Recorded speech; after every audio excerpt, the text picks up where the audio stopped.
Magandang araw po mga kasinauna. Nandito naman po tayo ngayon para mabigyan ng konting impormasyon ang pangsampu po sa bumubuo ng English series. Ito po yung 20 pesos banknote. Silipin po natin kung ano pong itsura ng 20 pesos na English series. Ayan po mga kasinauna, may dalawang portrait po sa 20 pesos na English series. Makikita po natin ang portrait o larawan ni na Andres Bonifacio sa bandang kaliwa. At sa bandang kanan naman po, ang portrait naman po ang larawan ni Emilio Jacinto. Yan, sa bandang itaas po, yan, sa ibabaw po na yan, mababasa po natin ang salitang Central Bank of the Philippines. This note is a liability of the Central Bank and is fully guaranteed by the government of the Republic of the Philippines. At sa bandang gitna naman po, mababasa po natin ang salitang 20 pesos at ang logo po niya. Ayan. Sa bandang kaliwa at kanan po, sa mga sulok po ulit, makikita naman natin ang 20 pesos. Ayan. Ayan po. Makikita rin po natin sa tabi ng larawan o ng portrait ni Andres Bonifacio. Kaya si Supremo po yan, si Andres Bonifacio. Makikita po natin ang prefix at ang serial number ng salapi o ng pera. Ganon din po dito sa bandang kanan, sa tabi rin po ng larawan ni Emilio Jacinto. Makikita po natin ang prefix at ang serial number po ng pera. Sa bandang ibaba naman po sa kaliwa, makikita po natin kung sinong presidente ng Pilipinas ang nakapirma dito po sa salaping ito. At sa bandang kanan naman po nung pirma ng presidente ng Pilipinas ay makikita po natin ang pirma naman po ng Governor of the Central Bank. Ayan, dito po ang presidente po ay si Diosdado Macapagal. At ang governor naman po ng Central Bank ay si Andres B. Castillo. 5 presidente po ang nakapirma sa mga ganitong klase ng lumang pera o ng 20 pesos po na English series. Una po ay si President Elpidio Quirino. At ang signatory naman po ng Central Bank Governor na kasama niya ay si Miguel Cuaderno. 1951 po yun hanggang 1953. Tapos po, sumusunod po doon ay si President Ramon Magsaysay.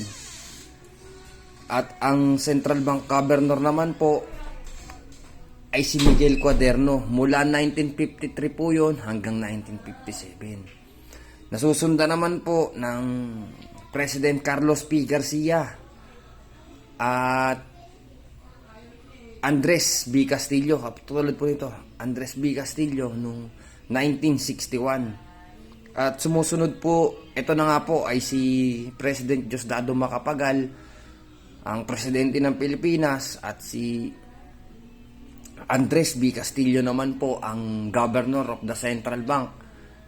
Nung panahong 1961 po yan hanggang 1965. At sinusundan na naman po yan ng Pangulong Ferdinand Marcos Sr. mula po 1968 hanggang 1970. Ayan, sa bandang ibaba po pala ng banknote, makikita po natin ang salitang "This note is legal tender in the Philippines for all debts, public and private." Ang salapi pong ito ay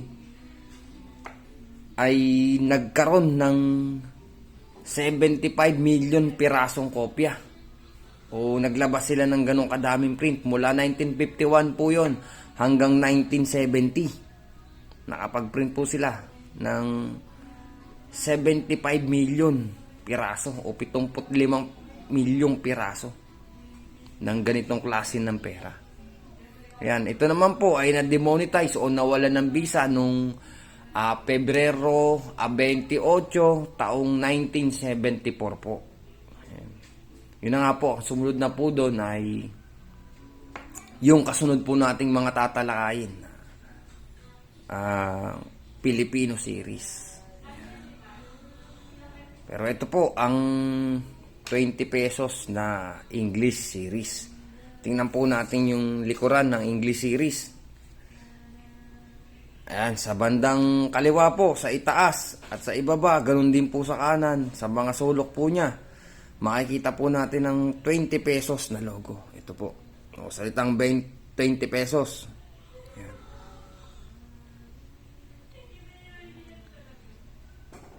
Sa bandang gitna naman po, makikita po natin ang portrait o larawan ng kartilya ng Katipunan. Ayan. Sa bandang baba po nun, mababasa po natin. Ito po. Kartilya of the Katipunan and the Balintawak Monument. Tapos kung mapapansin po natin yung design niya, may mga maliliit po na 20 pesos sa palibot. Ito po, may nakapalibot po na maliliit na 20 pesos dyan. Sa kaliwa at sa kanan din po yan. Ayan. Tapos po sa bandang gitna po ng disenyo, kaliwat kanan, makikita rin po natin ang salitang 20 pesos. Ayan. Ang ganda po nang nakakuha natin na English series na 20 pesos dahil siya po ay uncirculated o hindi po nakaikot sa merkado. Kaya wala po siyang tupi at wala po siyang lukot. Pero meron po pala siyang 75 milyong piraso. 75 million pieces. Napakadami.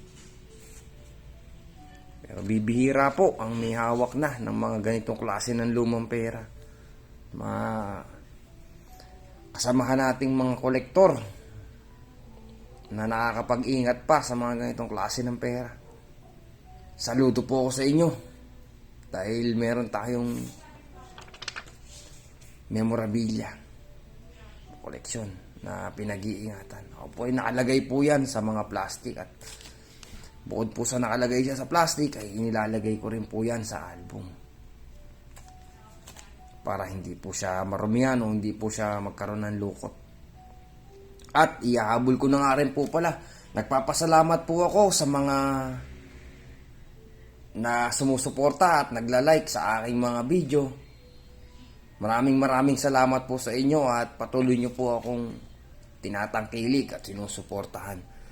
Ay sa mga susunod po, pwede po tayong magpa-shoutout sa mga susunod ko pong mga video. Pwede po kayo mag-comment dyan sa comment section kung taga saan po kayo o para malaman ko rin po kung saan lugar po nakakarating itong aking video.